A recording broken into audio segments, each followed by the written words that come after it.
मान अपमान गोवे अवघे गुंडोनी ठेवावे. हेच देवाचे दर्शन सदा राहे समाधान. शांतीची वसती तेथे खुंटे काळगती. आली उर्मी साहे तुका म्हणे थोडे आहे. हेच देवाचे दर्शन सदा राहे समाधान. श्रीमंत श्री जगद्गुरु तुकोबाराय या अभंगातून परमार्थ करणारी जी सात्विक मंडळी आहेत, साधक मंडळी आहेत, परमार्थिक अशा प्रकारच्या आहेत, त्यांना जीवन जगत असताना, साधना करत असताना काही महत्वाच्या सूचना देत आहेत. परमार्थाचं साध्य आहे भगवत साक्षात्कार. साक्षात्काराचाच पर्यायी शब्द आहे दर्शन.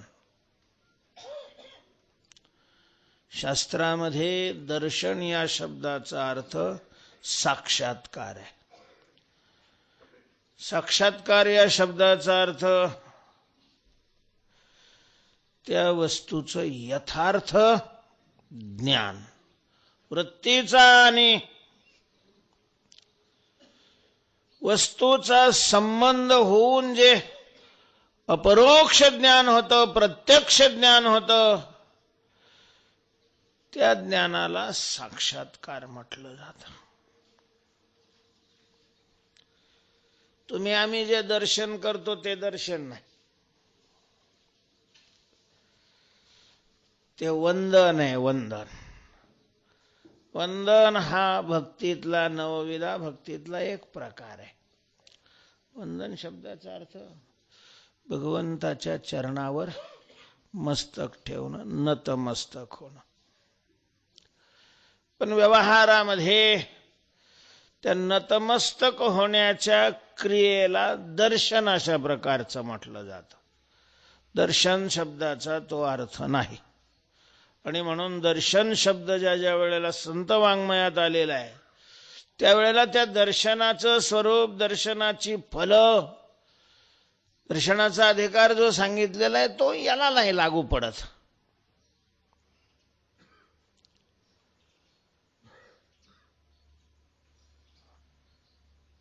मग मागील परिहार पुढे नाही शीन झाली. या दर्शन एक वेळा असेल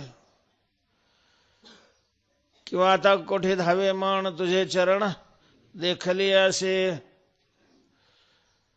तर दर्शन शब्दाचा अर्थ तिथे साक्षात्कार, निसंदिग्ध अशा प्रकारचं अपरोक्ष ज्ञान. आणि हेच परमार्थाचं काय फल आहे, साध्य आहे. भगवंताचं दर्शन झालं, जीवन परिपूर्ण होतं. परिपूर्ण होणं या शब्दाचा अर्थ इच्छा रहित जीवन होतं. जसं पूर्ण भरलेला घट आवाज करत नाही, संपूर्ण कुंभो न करोति शब्दम, तसं अंतःकरण भरलेलं असलं की मग इच्छेचा शब्द नाही राहत. इच्छा जोपर्यंत आहे तोपर्यंत आपलं जीवन अपूर्ण आहे. कारण अपूर्णतेचंच अवच्छेदक काय आहे? इच्छा आहे. इच्छा, हवं वाटणं. हवं वाटलं की ते नाही असं त्याचा अर्थ आहे. त्याची कमी आहे, उणीव आहे, अपूर्णता आहे.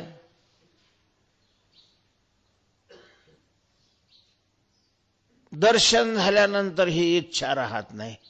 आणि इच्छा राहिलेली असेल तर त्याला दर्शन झालेलं नाही. किती काही त्याला असा भ्रम झाला की आपल्याला देवाचं दर्शन झालेलं आहे, आम्ही देवाचं दर्शन, काय नाही दर्शन बिर्शन झालेलं. रिकामी बडबड नको करू. दर्शन झाल्यानंतर इच्छा राहत नाही. कुंटलिया धावा तृष्णेच्या. कृतकृत्य झालो, इच्छा केली ते पावलो, काम नाही झालो पायी रिकामा. किमिच्छान कस्य कामाय इच्छान आत्मानं चेद विजानीयाद अयमस्मीति पुरुषः. श्रुती सांगते की जर हा पुरुष आत्म्याला हा मी आहे अशा प्रकारचं जाणेल, म्हणजे आत्म्याचं त्याला दर्शन होईल, साक्षात्कार होईल. दर्शन, साक्षात्कार, प्राप्ती, भेट, ओळख, ज्ञान हे सगळे एकार्थी शब्द आहेत. व्यवहारात या शब्दाचे अर्थ वेगवेगळे आहेत, पण देवाच्या बाबतीत हे सगळेच काय आहे? एकार्थी शब्द आहेत. तद्रूपता एरविते सिद्धी गेलेची आहे.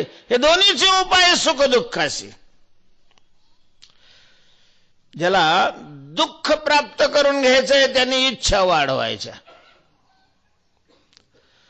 आणि ज्याला दुःख नकोय त्याने इच्छा संपवायच्या.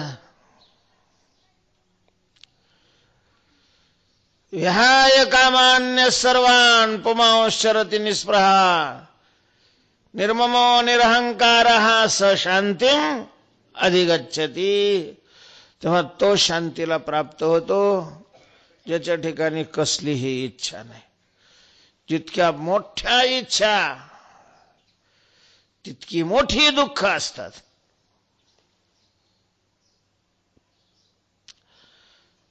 तेव्हा इच्छा गेली की दुःख गेलं, आणि इच्छा तोपर्यंत जात नाही जोपर्यंत भगवंताचं दर्शन, यथार्थ दर्शन, अपाततः सामान्य दर्शनाने नाही, सगुण भगवंताच्या दर्शनाने ही इच्छा संपत नाहीत. सगुणाच्या दर्शनाबरोबर त्याला निर्गुणाचं वास्तव दर्शन व्हावं लागतं. तसं ज्ञानोबारायांना झालं. ज्ञानोबाराय पंढरपूरला पांडुरंगाच्या दर्शनाला आले. पहिल्यांदा तर सगुण परमात्म्याचं दर्शन झालं होतं, पण नंतर बाप रखुमा देववरो हृदयीचा जाणोनी अनुभव सौरसू केला. दृष्टीचा डोळा पाहो गेले तव भीतरी पालट झाला. देव भगवत साक्षात्कार जोपर्यंत होत नाही तोपर्यंत इच्छा संपत नाही. इच्छा जोपर्यंत संपत नाही तोपर्यंत अपूर्णता जात नाही, दुःख जात नाही, खटपट जात नाही. इच्छा म्हणजेच काम आहे. काम आला की क्रोध आला, क्रोध आला की लोभ आला, काम आला की ईर्ष्या आली, काम आला की मत्सर आला, काम आला का हे सगळंच आलं.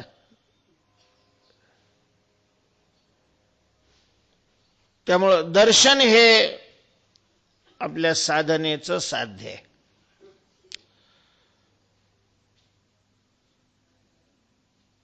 त्या दर्शनाचं अवच्छेदक काय आहे? कशावरून समजायचं आपल्याला देवाचं दर्शन झालेलं आहे? आणि तशा प्रकारच्या दर्शनाकरता काय करायला पाहिजे याची मीमांसा करणारा हा अभंग आहे. तुकोबाराय म्हणतात सदा समाधान राहे हेचे देवाचे दर्शन. अखंड समाधान हे देवाच्या दर्शनाचं कार्य आहे.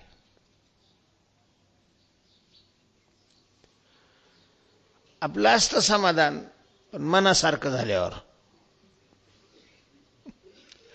आपल्याला समाधान मिळत नाही असं नाही, पण ज्या वेळेला मनासारखं होतं त्यावेळेला समाधान असतं. आणि आपल्या मनासारखं सतत नाही होत. 90% विरोधी आणि 10% मनाप्रमाणे घडत असत. तर मनाच्या विरोधी घडल्यानंतरही ज्याचं समाधान संपत नाही समजावं त्याला देवाचं दर्शन झालेलं आहे. यम लब्ध्वा चा परम लाभम मन्यते नाधिकं ततः यस्मिन् स्थितो न दुःखेन गुरुणापि न विचाल्यते. गुरुणापि दुःखेन न विचाल्यते. गुरु म्हणजे मोठा. मोठी दुःख जरी अंगावर येऊन आढळली,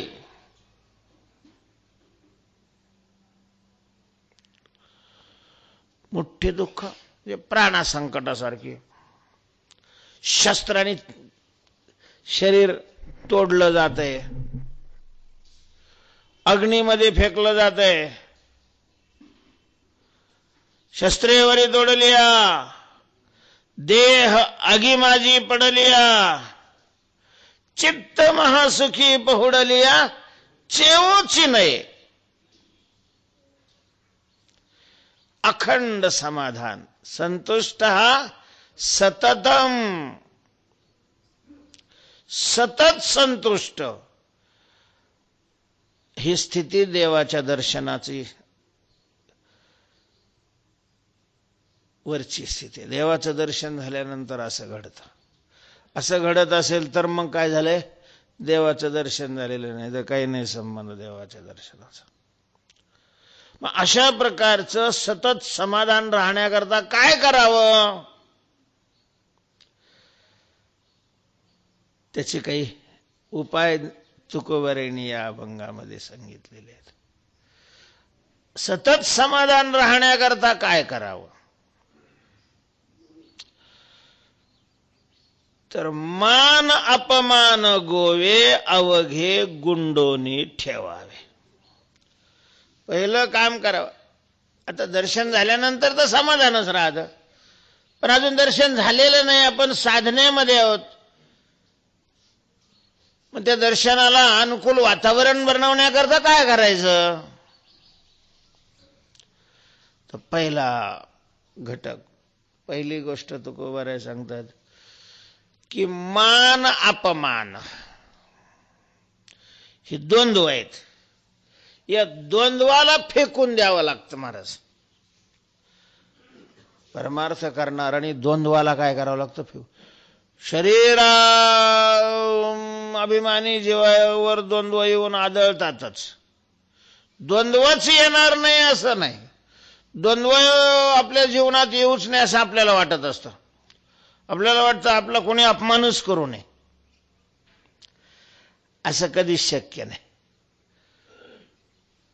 अरे देवाचा अपमान करतात, मग माणसाचा अपमान करतील याच्यात काय, आपण तर जीव आहे, जो सर्व शक्तिमान आहे, ज्यांनी जग निर्माण केलेलं आहे, ज्याला निर्माण केलं तेच त्याचा अपमान करतात. आपण तर काहीच कशातच काही नाहीये. त्याच्यामुळं कोणी अपमानच करणार नाही हे आपल्या हातात नाही, पण अपमान घ्यायचा की नाही हे आपल्या हातात आहे. लोकांनी द्यायचं की नाही हा त्याच्या हातात आहे,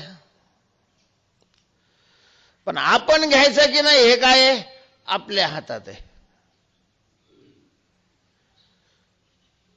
कुणी आपल्याला बाणच मारणार नाही असं युद्धात गेल्यावर कसं शक्य आहे, पण मारलेला बाण आपल्याला लागू द्यायचा नाही हे आपल्या हातात आहे. काय करावं, चिलकत घालावं, हेल्मेट घालावं.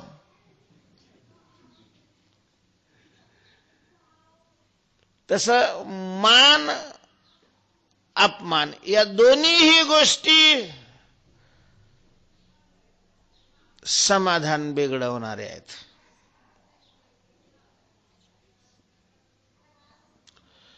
ह्या दोन्ही गोष्टी समाधान बिघडवणारे आहेत. मान दिल्यावर कसं काय समाधान बिघडल, बिघडतं महाराज. काय झालं, चॅप्टर फसवणारे लोक काय कृत्या करतील फसवण्याकरता काही सांगताच येत नाही.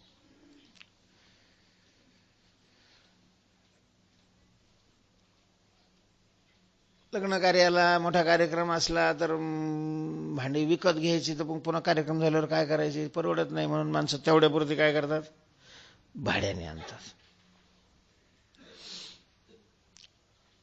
एकाने अशी भाड्याने भांडी नेली,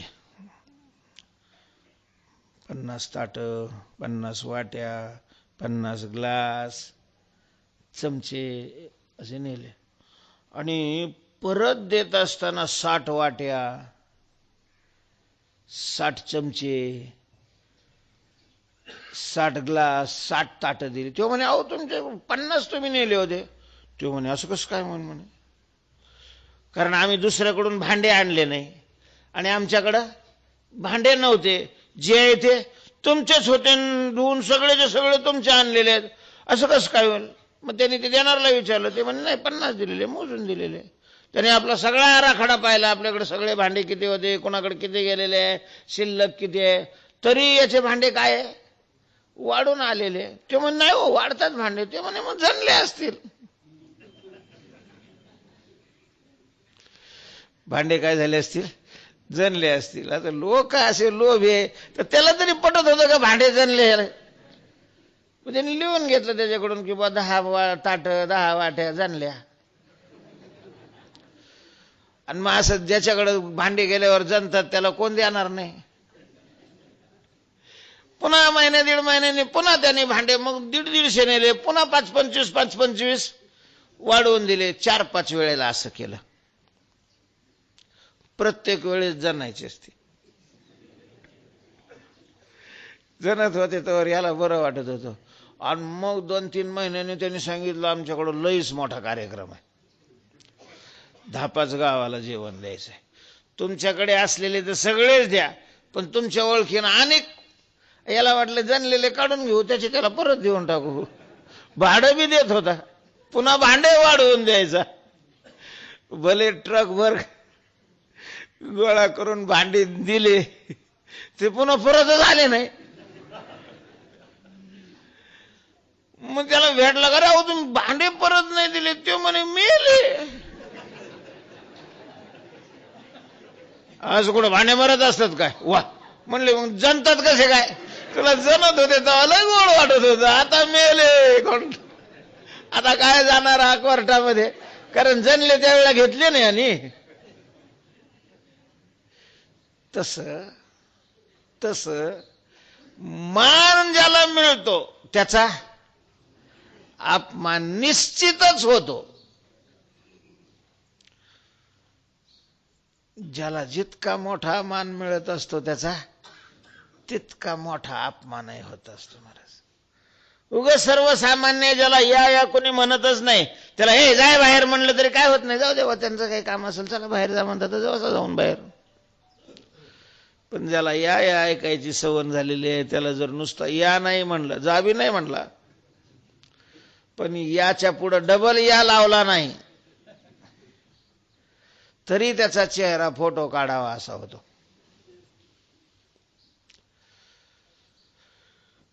तुकोबाराय म्हणतात की चित्ताचं समाधान दूर करणारे हे द्वंद्व आहेत. मान अपमान, निंदास्तुती, शीत उष्ण, सुख दुःख देणारे आहेत. आणि या द्वंद्वापासून साधन अवस्थेतच दूर राहायला पाहिजे. निर्द्वंद्वो भव.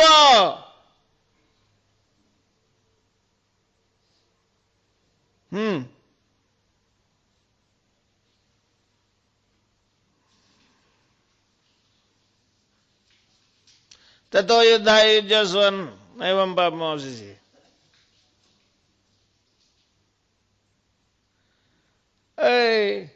गीतेवाले निर्द्वंद्व शब्द कोणत्या श्लोकात आहे.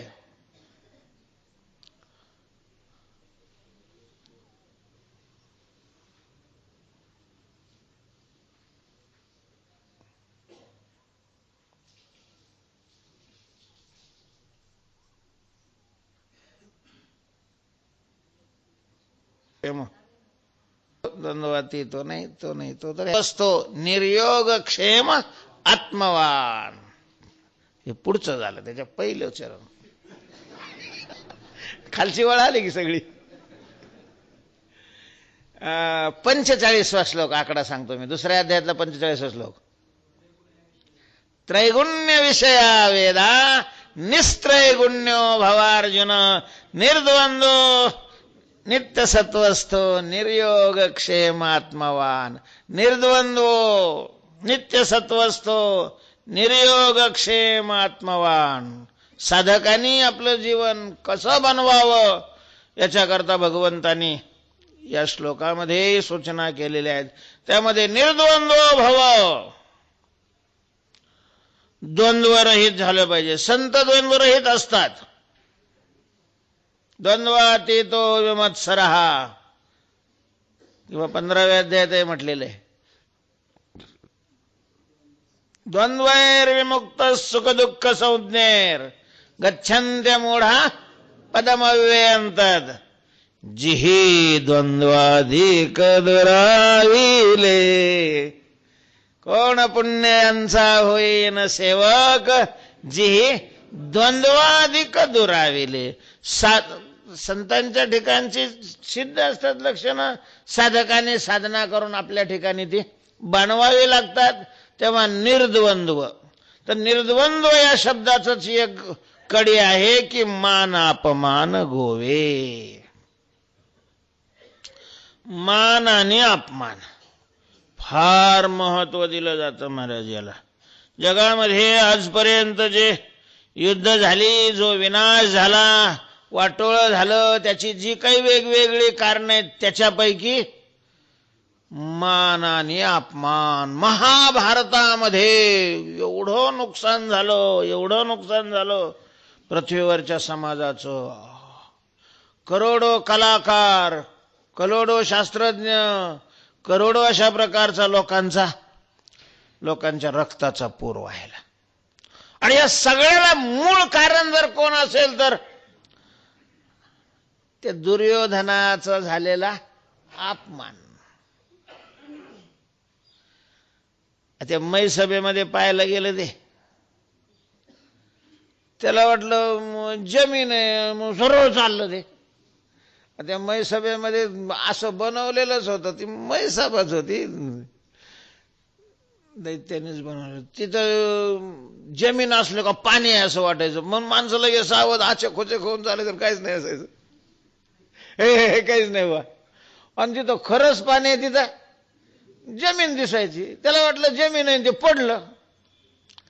आता पडल्यानंतर साहजिकच त्या स्त्रिया होत्या तिथं राहणाऱ्या, त्याच्यामध्ये द्रौपदी होती. हसले ते, काय हसले नुसते. त्याचा अपमान झाला. पडल्याचा नाही अपमान, हसल्याचा अपमान. आणि महाराज तिथंच त्यांनी सांगितलं, राणी तुला हे फार महागात पडेल हसणं. आणि मग पुढं महाभारत सगळी कथा आपल्याला माहिती आहे. तेव्हा मान आणि अपमान चित्ताला सतत काय बनवतात? अस्थिर बनवतात. आणि अस्थिर चित्त असलं की दुःख असतं. स्थिर चित्त म्हणजे आनंद आहे आणि अस्थिर चित्त म्हणजे काय आहे? दुःख आहे. शांती परते नाही सुख, ये रावघेची दुःख, म्हणून शांती धरा उतराल पैल तिरा. आणि काही महत्वाचं नसतं, काही नाही. त्या मंगल कार्य म्हणतात, मंगल कार्य करतात, आशीर्वाद देण्याकरता तिथं जातात लग्नामध्ये, आणि महाराज तिथं भांडणं करतात. काय भांडणाचं? तर त्याला मान दिला नाही. मान दिला नाही म्हणजे ते फडकं, ते टोपडं, नाही. खरंच त्याला म्हणजे पद्मश्री पुरस्कार द्यायला पाहिजे ज्यांनी त्या टोप्यांचा शोध लावला. त्याला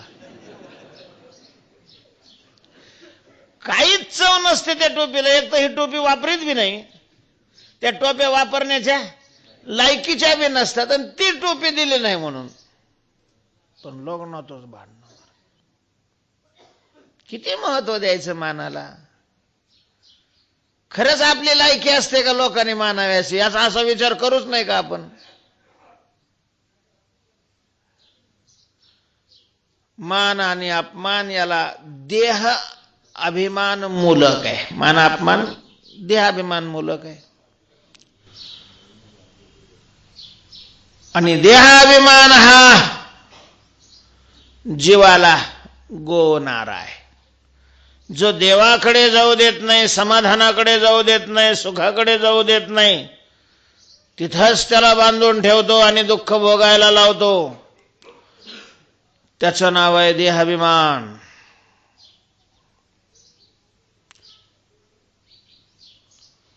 अभिमानाचं पुष्कळ खूप ठिकाणी वर्णन केलेलं आहे. या अभिमान मुलं कशा प्रकारचे हे मान आणि अपमान आहेत.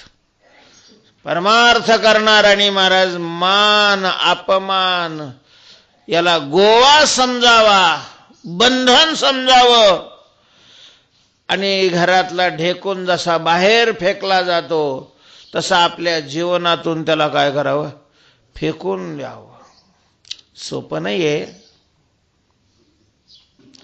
पण आपलं चांगलं व्हावं असं वाटत असेल तर त्याला पर्याय बी नाही. उगा 2-3 चाली येत असतात महाराज, काही नाही. त्या लोकांकडे पाहिलं नाही, भजने करणाऱ्याकडे, चाले फेले मानणाऱ्याकडे, तर असं वाटतंय की यांचं पाप ह्या रूपाने उदयाला आलेलं आहे. कारण परमार्थाला लागले आणि परमार्थाला लागूनही त्याच्यामध्ये दोष निर्माण व्हायला लागले. याच्यामुळं त्याच्यापेक्षा ज्याला येत नाही ते त्याला काय वाटत नाही.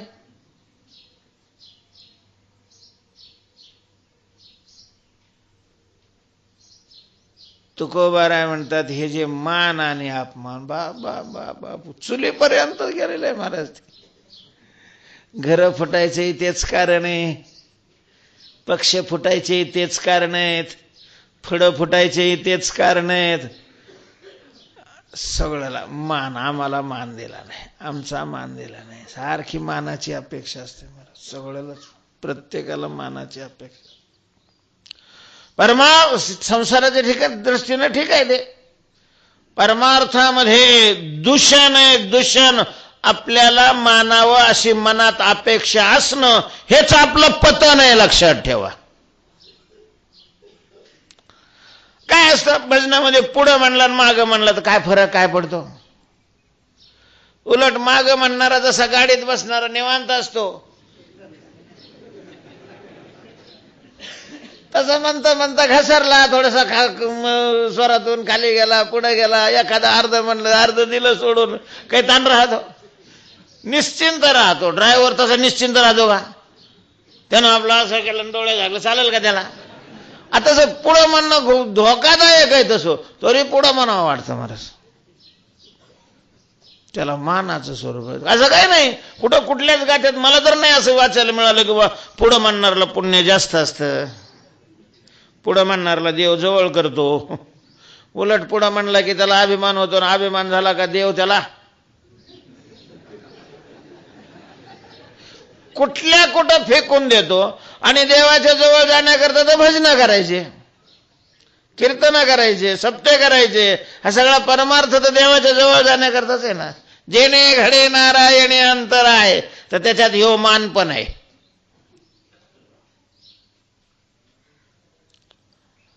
म्हणायचंच नाही का? म्हणायचंच नाही हा बी मानच नाही. आम्हाला काय लागत नाही म्हणायचं बिनायचं, आम्हाला काय लागत नाही, आम्हाला काय लागत नाही, हे लागत तुला, हे तुला लागत. परत इतकं सूक्ष्म स्वरूप आहे याचं, पण त्याला ओळखायला पाहिजे. आणि त्याच्याकडे पाहत असताना हा संसारातला गोवा आहे, संसाराचं बंधन आहे, या रूपाने अशा प्रकारचं त्याला पाहावं.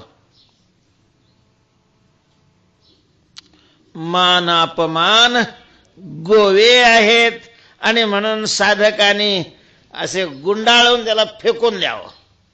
अवघे गुंडोनी ठेवावे. आहे फार किंमत देऊ नये मानालाही, आणि फार किंमत देऊ नये अपमानाला सुद्धा. मग काय होतं? समाधान राहतं. काय होतं? लहान मुलं महाराज प्रसन्न असतात का? तर ते काही मानन अपमानच, त्यांना काही एवढं विशेष नसतं. ते बाहेर म्हणलं की जातं बाहेर, ये जवळ म्हणलं की येतं जवळ. ते अलीकडची पिढी महाराज त्याला हे अपवाद ठरायला लागली.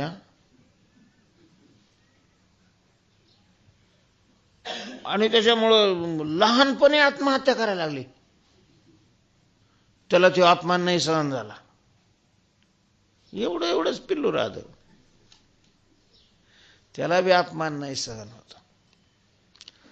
तेव्हा परमार्थ करणाऱ्याने डोळे उघडे ठेवून या मानाला आणि अपमानाला बंधन समजून, घातक समजून, आपला शत्रू समजून, विष समजून त्याच्यापासून स्वतःचा बचाव करावा, म्हणजे चित्त समाधान राहत. आणि अखंड चित्त समाधान हेच काय आहे? देवाचं दर्शन आहे.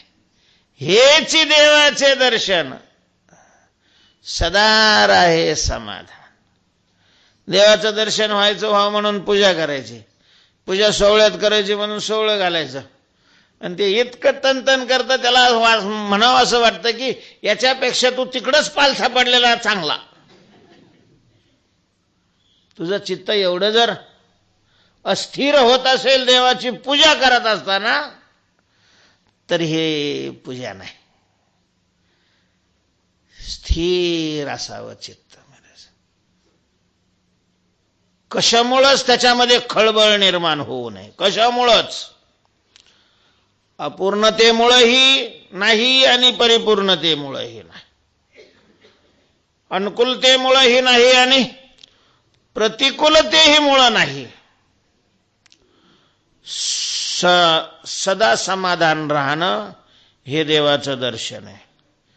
हेच देवाचे दर्शन. काय संबंध आहे देवाच्या दर्शनाचा आणि सदा समाधान राहण्याचा? तुकोबारायांनी या ठिकाणी व्याप्ती मांडले. व्याप्ती शब्दाचा अर्थ अविनाभाव संबंध आहे, शास्त्रीय शब्द आहे. अविनाभाव शब्दाचा अर्थ आहे हे असलं की ते निश्चितच असतं आणि ते नसलं की हेही निश्चित नसतं. जसं सूर्य आणि किरण यांचा काय आहे? अविनाभाव संबंध आहे. म्हणजे सूर्य मावळला आणि ही किरण नाही, ते मागे राहिले, त्यांना थोडंसं काम होतं. आता ते काय वारकरी आहे होय? दिंडी पुढे गेले, माग दुकानांनी फिरायला लागले. व्याप्ती कधीच थांबत नाही. तुम्ही कितीही आग्रह करा त्या किरणाला, जाऊ दे सूर्य गेला तर गेला, आम्ही येऊन घालवतो ना तुम्हाला, ते जिथं असतील तिथं नेऊन पोहोचवतो ना. त्याच्या वाचून ते ना राहणं. तसं सदा समाधाना वाचून दर्शन नाही आणि दर्शना वाचून सदा समाधान नाही. त्यांचा अविनाभाव संबंध आहे. का? कसा अविनाभाव संबंध आहे त्याचा? जर सदा समाधान आणि दर्शन काय आहे? देवाच्या दर्शनाचं थोडक्यात सांगतात, फार विस्तार केला तर ग्रंथ तयार होईल याचा. देवाच्या दर्शनाचं वास्तव स्वरूप आहे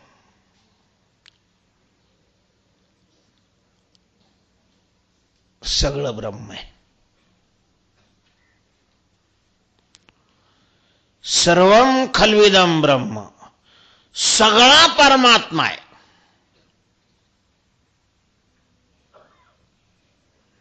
जागता जगदेव विष्णुमय जग. विष्णुमय सर्व वैष्णवासी ठावे. विष्णुमय सगळं भगवत स्वरूप आहे. सगळं म्हणण्यामध्ये ईश्वरही भगवत स्वरूप आहे, जीवही भगवत स्वरूप आहे आणि जडही भगवत स्वरूप आहे. तीनच तर वस्तू आहेत जगामध्ये. देव मनुष्य स्थावर यया नाम जगदंबर. सगळा देव आहे हे देवाचं मुख्य दर्शन आहे. कुंभपाक लागे तयासे भोगणे, अवघाची नेणे देवायसा. आणि मग अशा प्रकारचा ज्या वेळेला निश्चय, निसंदिग्ध निश्चय, प्रतीती, तसा अनुभव, सगळाच देव आहे असा अनुभव. नाथ महाराज सगळ्याला घेऊन तीर्थयात्रेला गेले होते, अनेक वेळेला गेले. रामेश्वरला जात असताना काशीला कावडी भरलेल्या होत्या पाण्याच्या आणि रामेश्वरला चालले होते. उन्हाळ्याचे दिवस, ऊन मी म्हणतोय, जवळ रामेश्वर आलेले आहे, त्या पाण्याने रामेश्वराला अभिषेक घालायचा, अभिषेक करायचा. तिथं रामेश्वराला तिथं कुंड आहे, त्या सगळ्या कुंडाचं काय करावं लागतं, त्या कुंडाचा अभिषेक पाणी घालायचं. शंकराला पाणी आवडतं, कारण विषप्राशन केलं होतं जगाच्या कल्याणाकरता. ते विष जाळतं म्हणून थंड, नेहमी थंड लागतं. रस्त्याच्या कडाला पाण्याने तडफडतं एक गाढव, पाय खोडू लागलेलं आहे, त्याला जर पाणी नाही मिळालं त्याचा प्राण निघून जाईल. अशा परिस्थितीत असलेले आहे ते नाथ महाराज तिथं आलेले आहेत. पाहिलं त्याने, लगेच कावड खाली ठेवलेली आहे आणि ते पाणी त्या गाढवाला पाजलं. काय म्हणावं या नाथ महाराजाला, इतकं साधं कळत नाही. कोण म्हणत होतं, जे सकाळी पाणी सुद्धा घेऊन जात नाही ते.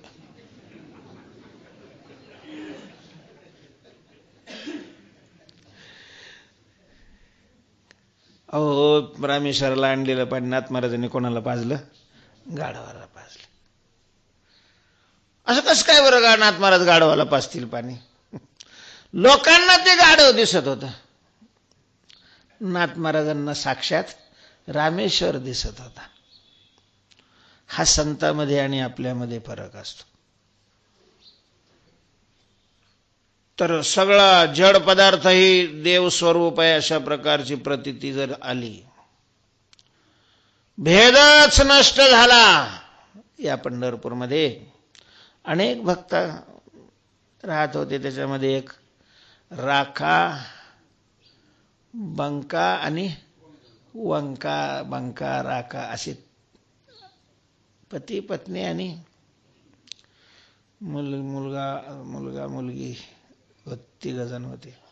निष्प्रह भगवंताचं चिंतन असे रस्त्याने चाललेले होते.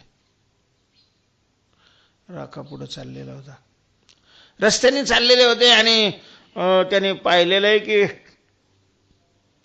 रस्त्यात सोन्याचं नाणं पडलेलं दिसलं. खाली वाकून पाहिलं, लक्षात आलं की हे कशाचं नाणं आहे, सोन्याचं आहे. पण रस्त्याने पडलेलं आहे, कोणाचं आहे आपल्याला काय घेणं नाही.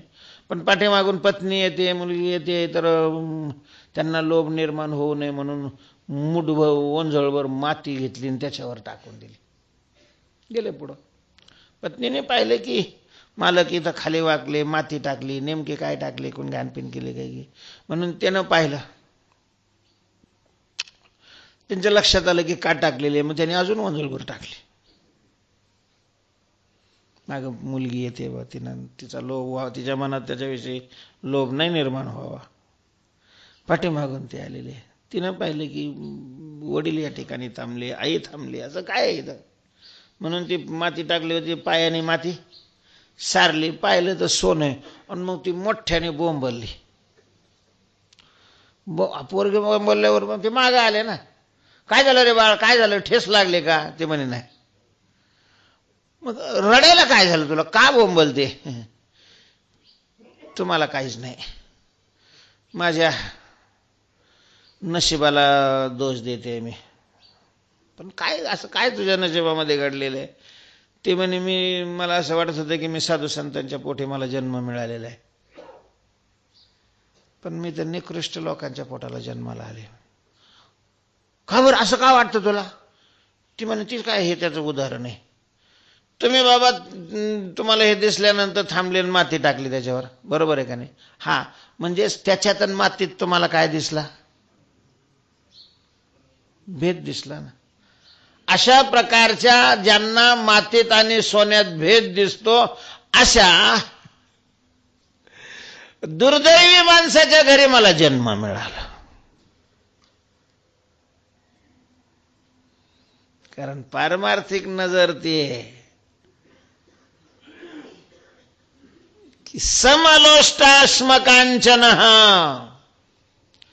ज्याला आश्म, लोष्ट, कांचन, समहा, सोने आणि माती आम्हा समान आहे चित्ती. सोनं ही परमात्मा आहे आणि माती ही काय आहे? परमात्मा आहे. तर दोन्ही परमात्मा, तर मग त्याच्यात भेद कशाचा? ते रघुगणराजा महात्म्याच्या भेटीला त्यांच्याकडून ब्रह्मज्ञान संपादन करण्याकरता म्हणून निघाला. त्याला घाई झालेली, आपलं आयुष्य थोडे राहिलेले आहे, संपून गेलं तर आपण तसंच मरू, मुक्त होणार नाही. मुक्त होण्याकरता ज्ञान तर झालं पाहिजे, आणि ज्ञान कोणाकडून तरी कसं काय घ्यायचं, ब्रह्मनिष्ठ महात्मा पाहिजे. म्हणून जंगलात एखादा महात्मा सापडेल असं पालखीत बसून चाललेला होता. चौघ भुई होते, सरसर चाला सरसर चाला. त्याच्यात एका भुयाला काटा खोपसला, पाय बम झाला, त्याला हलताच येणं गेलं. तिघाला कसं काय पालखी घेता येईल? 4 खांदेकरी असल्यावर तिघाची कसं काय जमायचं? तो एक असं खाली ओढेल ना. मग ते म्हणे बघा कोणी आहे का इथं. तिथं जड भरत असं बसले होते एका झाडाच्या खोडाला टेकून. ते म्हणे हाय रे जाडजूड आहे चांगला. अय चल, राजाने बोलावले. यांना काय राजा फिजा नाही, पण चालतं चाल, लाव खांदा. दिला खांदा. आता ते नेहमी चालणारे खांदा पालखी घेऊन ते व्यवस्थित झपझप घालायचे. याच्याकडं सरसर चालणं होईना गेलं. ते म्हणे खाली काय पाहतो, चला आमच्या बरोबर. तुला माहिती आहे का वर कोण बसलेले? ते म्हणे वर कोण आहे? जे खाली आहे तेच वर आहे.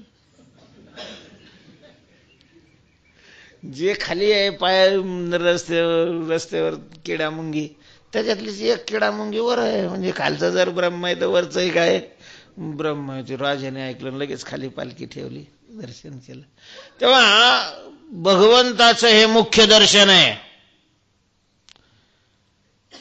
की सगळ्या माणसातच नाही, प्राण्यातच नाही, जड वस्तूमध्ये सुद्धा परमात्मा आहे. जड वस्तू परमात्मा आहे, अवघे ब्रह्मरूप.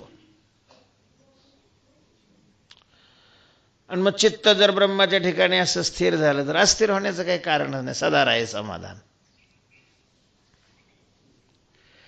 तेव्हा हेच देवाचे दर्शन, सदा राहे समाधान, शांतीची वसती. आणि समाधान, शांती, समाधान, सुख, थोडे एकाच अर्थाचे शब्द आहेत. ज्या ठिकाणी असं समाधान शांती आहे, गिळोनी ज्ञाते ज्ञाता ज्ञानही मागवते, हरपे ते निरुते शांती पैगा, अशा प्रकारची शांती आहे. तिथं काळाची गती चालत नाही, कारण अशी शांती म्हणजेच भगवत स्वरूप. आणि भगवत स्वरूपाच्या ठिकाणी काळाचा नाही संबंध.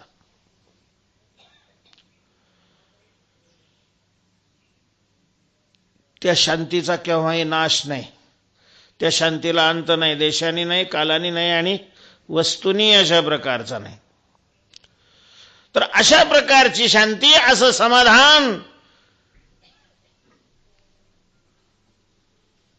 प्राप्त करून घेण्याकरता देवदर्शन झालं पाहिजे. देवदर्शनाकरता चित्त सतत स्थिर राहू त्या ठिकाणी राहिलं पाहिजे. आणि चित्त स्थिर राहण्याकरता आली उर्मी साहे. चित्तामध्ये विकाराच्या ज्या उर्म्या निर्माण होतात, तुफान तयार होतं, चित्ताला अतिशय चंचल बनवतं. त्या उर्मीला सहन कर. काम क्रोधोद्भवम वेगम संयुक्त सुखी न रहा. कोणता श्लोक आहे?